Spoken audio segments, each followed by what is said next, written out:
do you define confidence? Mm. So I have two ways to define it.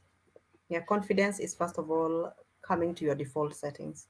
Mm, Yeah, because in the process of time and in the process of life, in socialization, in probably just experiencing life, it's easy to mm, lose mm, the original version of myself. yeah, Yeah, and then the other thing about confidence is also showing up how you are, without waiting for things to fall in place, without waiting yeah. for the degree and waiting for the masters and waiting for the Mm, husband and waiting for the mm, children, just showing up how you are. Yeah, sure. those are my two definitions of confidence. You say that, and I remember a conversation I had with a friend of mine, and we were like, even when these things we feel like when they show up, we'll be confident. When they show up, we find another reason that we can't be Mhm. confident until something else shows up.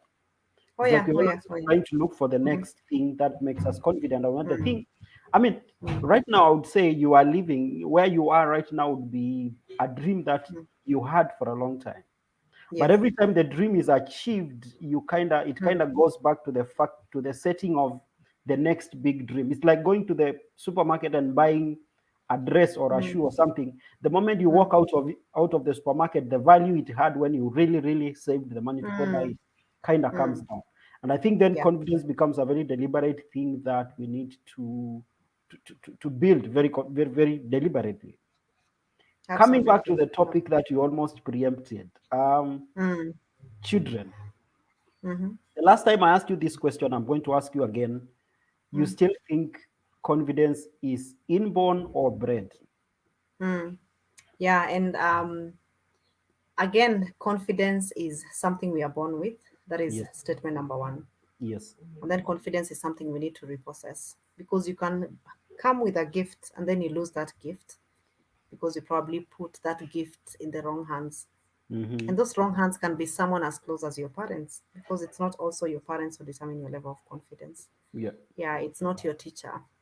So many Mm, of us went through those many hands that told us what we are not and probably didn't affirm what we are.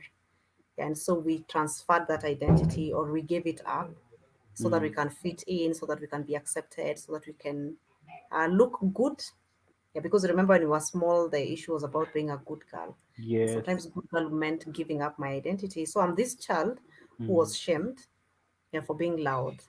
Yeah, in a way, I remember my dad used to tell me, ukienda huko, uonekane na usisikike. Yeah, because I will just go and spill the beans. I will tell them my dad was fired. They couldn't agree with mom. We don't have nice shoes. Yeah, like I'll mm, just say it as it is. yeah. Yeah, so probably that was an authenticity that was supposed to be channeled, but not an identity to be killed. And so I grew up feeling like I am wrong. I was Mm, labeled. I remember people used to call me, like in my family, they used to call me Kemenyi. Kemenyi is Kimbelembele. Yeah, so I used to be the HQ of BBC in the village, is you it know. also the equivalent of Kaimenyi? Anyway, uh-huh. Kaimenyi is a small Kemenyi. Anyway, uh-huh, uh-huh. Steve, don't even go there. Come back here. Yeah. Okay, okay, okay. And and so probably looking at myself, I'm this child who changed who I was to fit in. And I remember going to high school and Mm, getting bullied, and I didn't stand up for myself. I ended up being in a mob justice situation, just because I had given up the girl who could speak up for herself. And so I mm-hmm, stood there and watched myself receive blows and everything, because I was wearing a blouse that had been given by someone and I couldn't just say something as little as that. And I think we don't understand the magnitude of not raising a confident child, especially in this generation, because yeah. confidence is a currency in itself. Yeah, Agreed. your That's child a is point. not your child is not brilliant. They're not book smart, but Mm, confidence opens mm, doors more than wow. certificates. And Wow. so we That's, need to understand how the shaping and how the nurturing, yeah. to nurture a child who is quiet but confident, if your Mm-hmm, child is an introvert, and yeah. to also nurture a child who is out there and confident without feeling that they need to be ashamed of who they are. And even that child who is quiet should not be ashamed of who they are. And so for me, it's about every parent being discerning, to just Mm-hmm, know that I need to nurture who they are yeah. instead of trying to culture who they are, because sometimes culturing is about changing them so that they can look and feel a certain way. How many Mm-hmm, parents apologize for their children because they can't introduce themselves in public because they're introvert and it's uncomfortable, you know? And because it's mm-hmm, about you as a parent and how your child should make you feel, then you culture them and then you destroy who they are. because it's Wow. about you, it's no longer about them. And then how many parents are also trying to shush their children because they are too much, or people tell you they are too much. And then you end up losing the confidence of that child, which is expressive, how Mm-hmm. they have been wired, Mm-hmm. because you're trying to culture them to fit in. Yeah. And so, who even said people should fit in? It's just because we grew up in a place where we had to make straight lines, blow your nose, look like you have it together, play and don't get dirty. Who Yeah. said that is the right way of being? And so it's about unlearning our perceptions of how children should be and start asking myself, how can I make a child that will be a good fit in Mm-hmm. this generation? Yeah. And not just a good fit for me, but a good fit for what God has called them to do.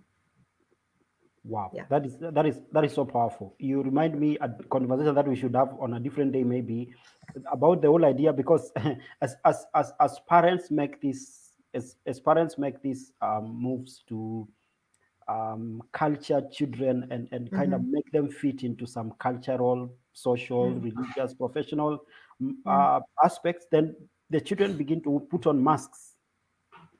And Mm-hmm. by the time you have grown up wearing a mask, it's not like the COVID mask which you can remove and wear. It's this mask Yeah. can sometimes get into you such that Mm-hmm. when finally you are a grown up, you get into a workplace, you get into relationships, the mask is still with you. And the mask is so ingrained in your skin that if you were to remove it, you remove it with some skin. And that Mm-hmm. becomes an aspect that can be discussed later. But let's come I back to agree. confidence. So Mm-hmm. you've mentioned a few things, but are there other ways in which you think the family contributes to lack of confidence Yeah, among yeah, yeah. Yeah. children? So number one, Steve, it's just what I've said about culturing instead Mm, of nurturing. yeah. Yeah, and then number two, it's the fact that there is a space where authenticity should also happen.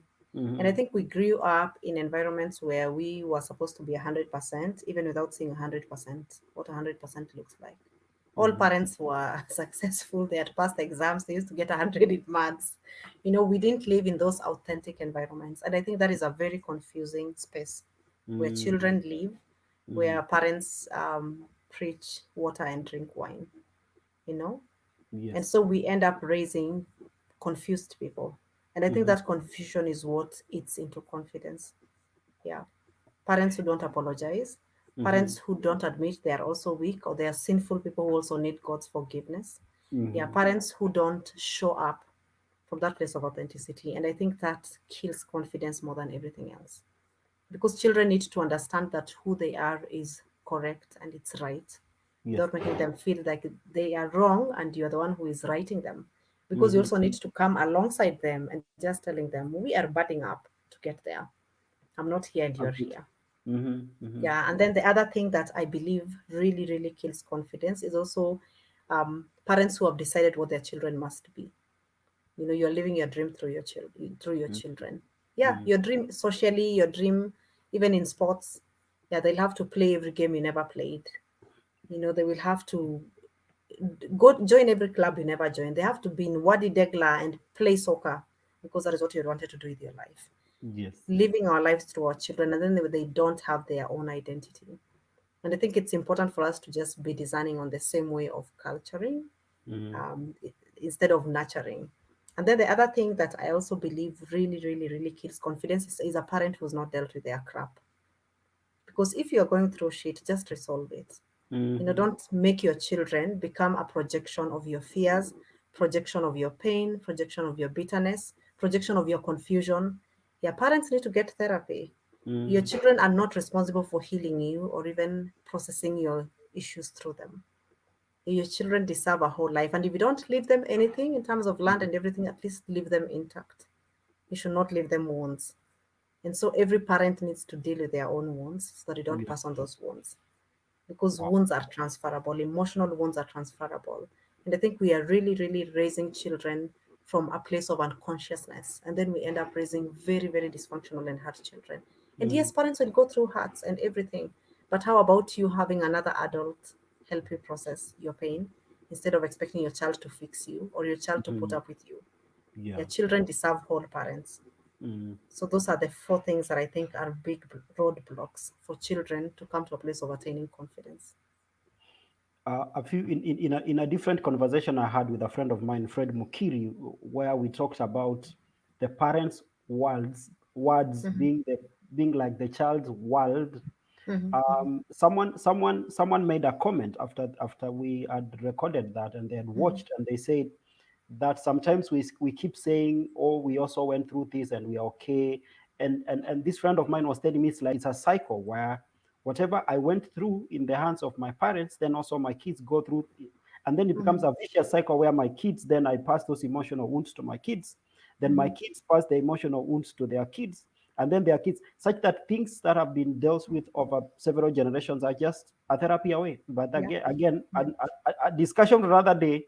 Therapy, of course, is not something that people want to have conversations in. But that aside, tell me any signs of a confident child and any other signs of a child that doesn't lack confidence. Let's start with the one who has Yeah. confidence.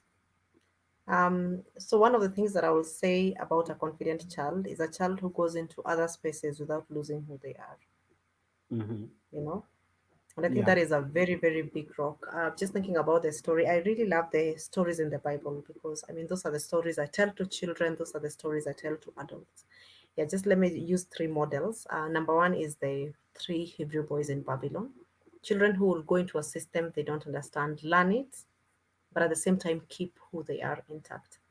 And sometimes I usually say, yeah, it's possible to just appreciate those three Hebrew boys, Shadrach, Meshach, and Abednego, but they had parents who did a good job in helping them define their identity. Because remember, when they end up in Babylon, number one, they change their names.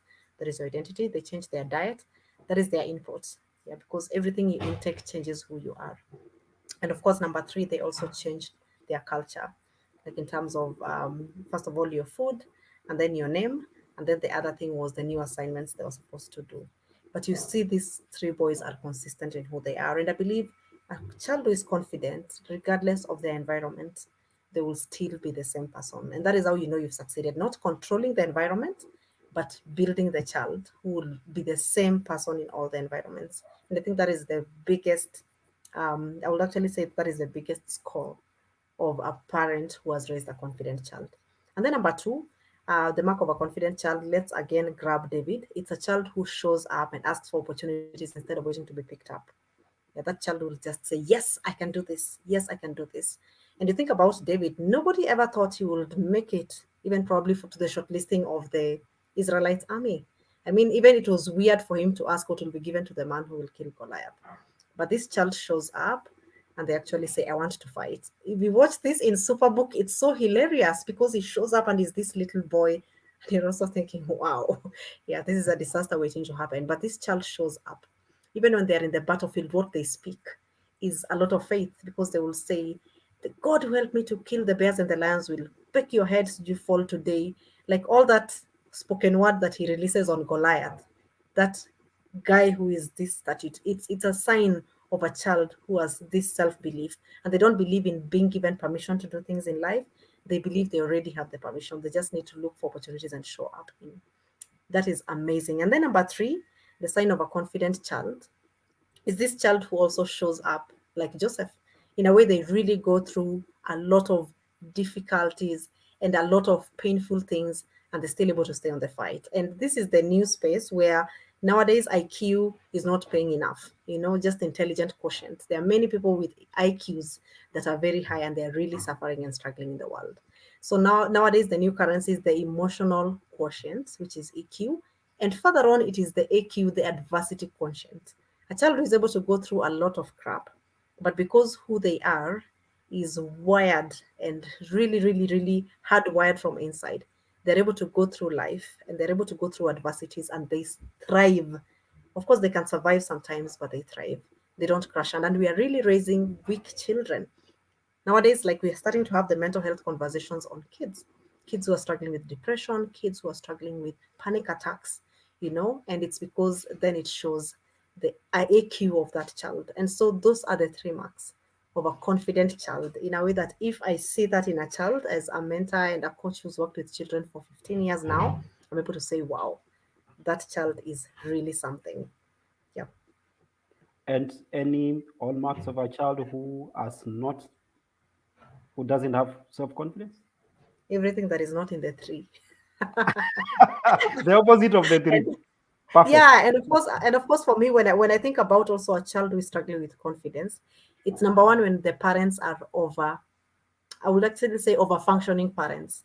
When you're hovering over your child, you are micromanaging your child, you're making decisions for your child, you are babying a 40-year-old child, Yeah. all those things Yeah. are marks and signs of a Yeah. child who is not confident. And one of the things I believe is the parents are always reflection of a confident child. A parent who is confident will most definitely raise a confident child. And so it's Wow. about the self work, and then now the work manifests here.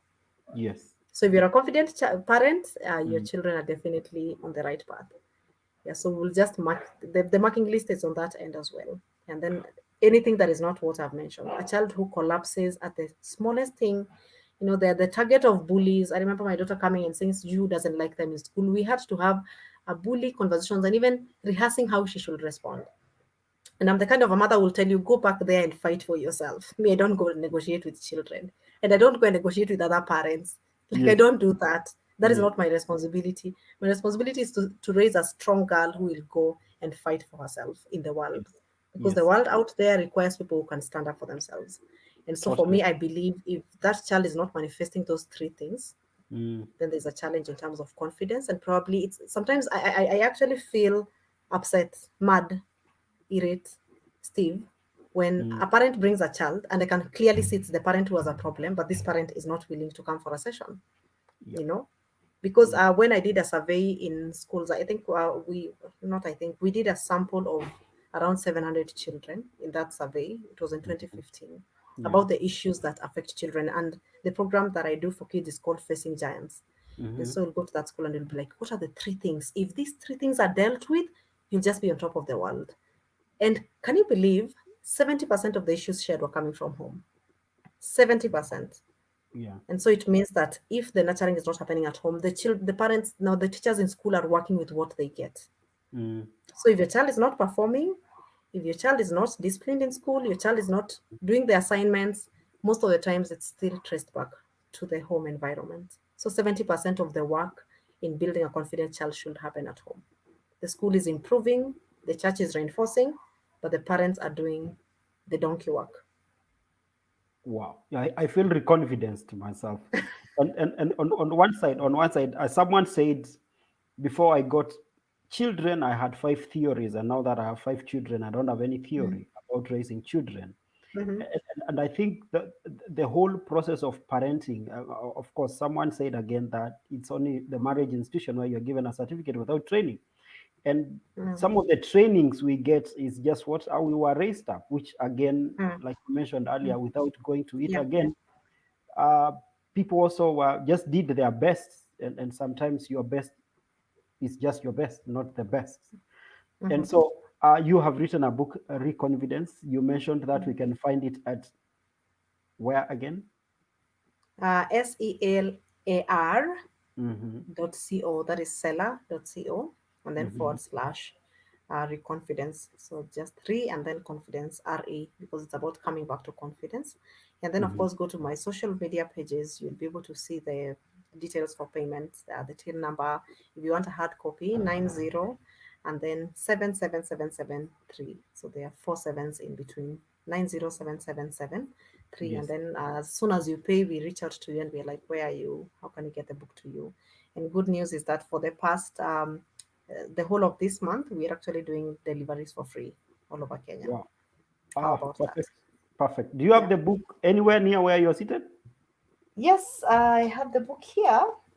Ah, So this is cool. the confidence book. Ah, perfect. Yes, Yeah. yes. This is While you what you hold, need to get your ball back. yes, while you still have it there, I want you as a parting shot to look for your best. Okay, not the best. One of the many good paragraphs in that book, and Hmm. then as a parting shot, you read for us from your book. And thank you very Well, much because I've once we are just done I've with just this, opened randomly. The way we used to open the Bible and say this is where the Lord will speak to me. So this is page 29. And I page just 20. want to read a random statement because this is the from stuck to creative. Yeah, I this is the wanted chapter from stuck to creative.